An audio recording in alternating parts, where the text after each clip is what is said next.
তোমাদের যারা আমির আছে যদি তারা সবচাইতে নিকৃষ্ট হয়, ও আগ্নিয়াউকুম বুখালাউকুম, তোমাদের মধ্যে যারা ধনী আছে তারা যদি বখিল হয়, ও উমুরুকুম ইলা নিসাইকুম, তোমাদের যাবতীয় কর্মকাণ্ড পরিচালিত হয় নারীদের থেকে, নারী দ্বারা, পিয়নো নারী, ডিসি নারী, মেম্বার নারী, পরিবারের মধ্যে নারীদের পরামর্শেই আপনি পুরুষ চলেন, এমনটি যদি হয়, নারী শাসিত যদি হয়, ফাবাতনুল আরদি খায়রুল লাকুম মিন যহরিহা, তখন তোমরা এই জমিনের পিঠের মধ্যে থাকা তোমাদের জন্য কল্যাণ নয়, বরং ফ্যাটের মধ্যে ঢুকে যাওয়াই তোমাদের জন্য কল্যাণকর। আমি আপনাদের খেদমতে আজকে যে বিষয় নিয়ে আলোচনা করব সেই বিষয়টি হচ্ছে শেষ জামানা যেমন হবে। এই শিরোনামের উপর কোরআনুল কারীম থেকে এবং হাদিস শরীফ থেকে কয়েকটি রেফারেন্স দিয়েই আমার আলোচনা ইনশাআল্লাহ শেষ করব, আল্লাহ রাব্বুল আলামিন যদি তৌফিক দেয়। আমরা এমন একটা জমানার মধ্যে রয়েছি, আল্লাহ রাসূল আলাইহিস সালাতু ওয়াস সালাম ওনার পবিত্র জবান দ্বারা কিছু ভবিষ্যৎবাণী করেছেন যে কিয়ামতের পূর্বে শেষ জমানায় কি অবস্থা ঘটবে, মানুষরা কেমন হবে, সময়টা কেমন থাকবে।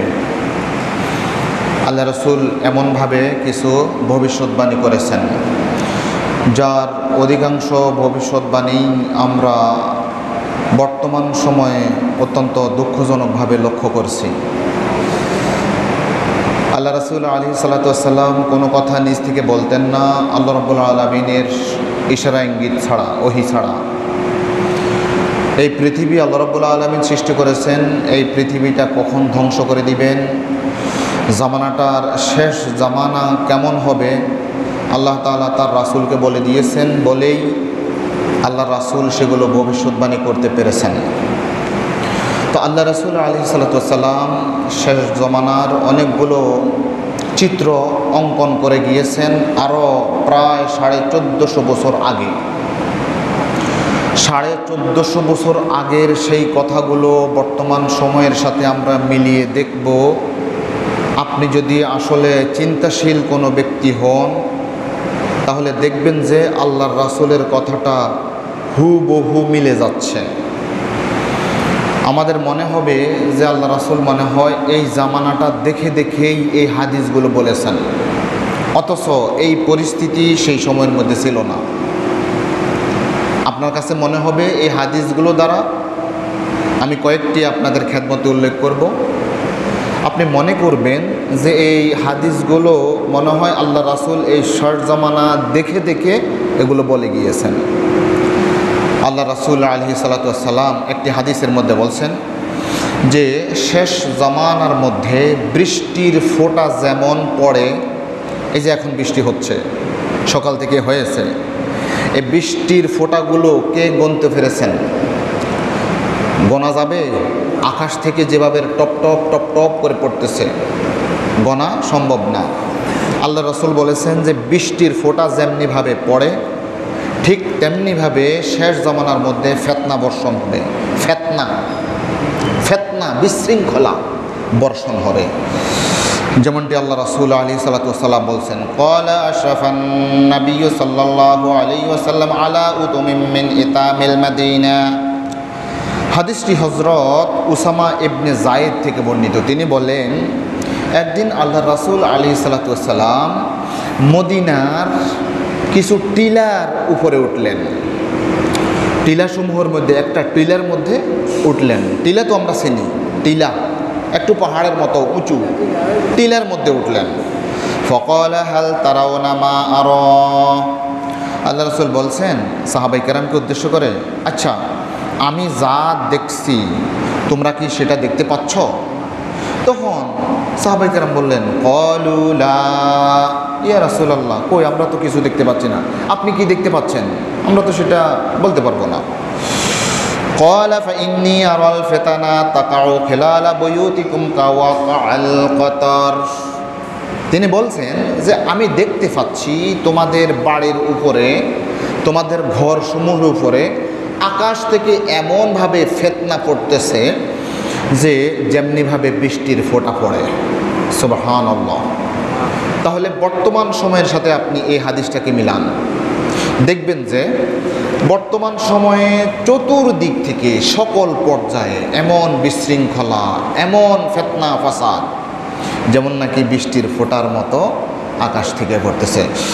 আল্লাহ রাসূল আলাইহিস সালাতু ওয়াস সালাম বলছেন যে শেষ জামানা এমন সময় আসবে, মানুষ এত অতিষ্ঠ হয়ে যাবে, ফিতনায় জর্জরিত হয়ে যাবে, তখন একজন ব্যক্তি একটা কবরের ফাঁস দিয়ে যাবে। যাওয়ার পর ওই ব্যক্তিটা বলবে, আহারে আমি যদি এই কবরের বাসিন্দা হতাম, আমি যদি এই কবরের বাসিন্দা হতাম, দুনিয়ার মধ্যে যদি আমি না থাকতাম, এত ফিতনা ফাসাদের মধ্যে আমি আর জড়াতাম না। আহা, যদি এই কবরটা যদি আমার কবর হতো। আল্লাহ রাসূল বলছেন, ক্বালা লা তাকুমুস সাআতু হাত্তা ইয়ামুররার রাজুলু বিকবরির রাজুল ফায়াকুলু ইয়া লাইতানি মাকানাহ। আল্লাহ রাসূল এই হাদিসের মধ্যে সেই কথাটা বলছেন। আল্লাহ রাসূল বলছেন যে শেষ জামানায় এমন সময় আসবে, এমন একটা জামানা, যেই জামানার মধ্যে একজন ইমানদার ব্যক্তি সকালে থাকবে ইমানদার, সন্ধ্যায় কাফের হয়ে যাবে। সন্ধ্যায় থাকবে ইমানদার, সকালে কাফের হয়ে যাবে। বলুন না নাউযুবিল্লাহ। আমরা আলহামদুলিল্লাহ সবাই ইমানদার না, কিন্তু আল্লাহ রাসূল বলছেন এমন ফিতনা ফাসাদ, এমন কিছু লোভনীয় বিষয় থাকবে, সকালবেলা থাকবে ইমানদার, সন্ধ্যাবেলায় কাফের হয়ে যাবে। আল্লাহ রাসূল বলছেন, আন আনাস ইবনে মালিক রাদিয়াল্লাহু তাআলা আনহু قال قال رسول الله صلى الله عليه وسلم تكون بين يدي الساعة فتن كقطع الليل المظلم يصبح الرجل فيها مؤمنا ويمسي كافرا ويمسي مؤمنا ويصبح كافرا يبيع أقوام دينهم بعرض من الدنيا أو كما قال رسول الله صلى الله عليه وسلم।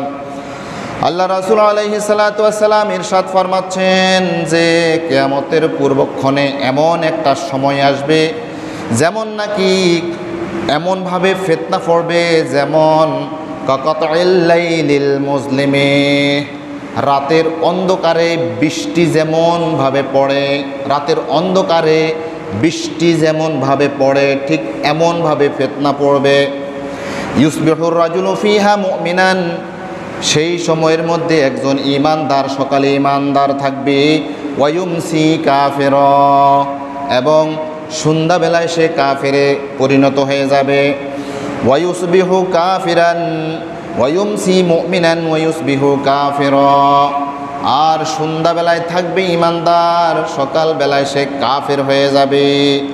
ইয়াবিউ আকওয়ামুন দীনাহুম বিআরজিম মিনাদ দুনিয়া, দুনিয়ার কিছু লোভ লালসার কারণে মানুষ তাদের ঈমানকে বিক্রি করে দিবে।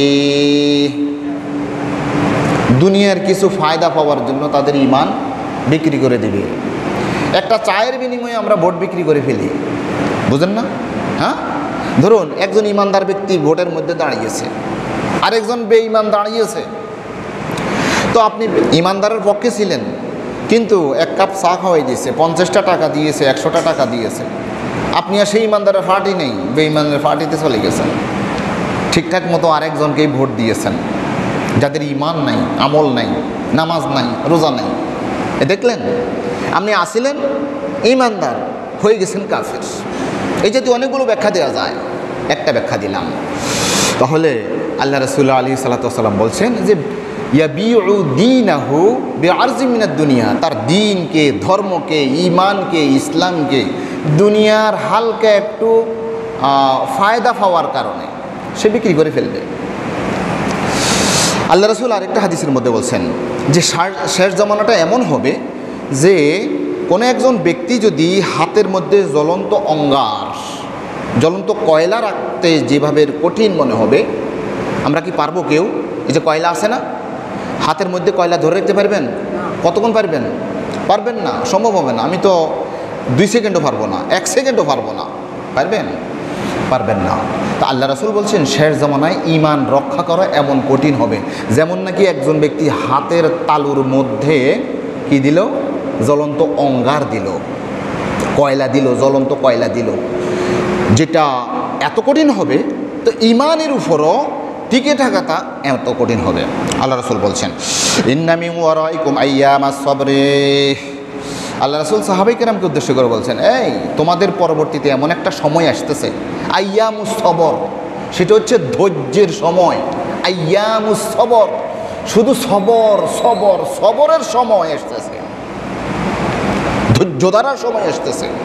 as-sabru ফীহিন্না কাকাবজিল আলাল জামার, সেই সময়ের মধ্যে কেউ ঈমানের উপর টিকে থাকা এমন কঠিন হবে যেমন নাকি হাতের তালুর মধ্যে জ্বলন্ত অঙ্গার রাখবি।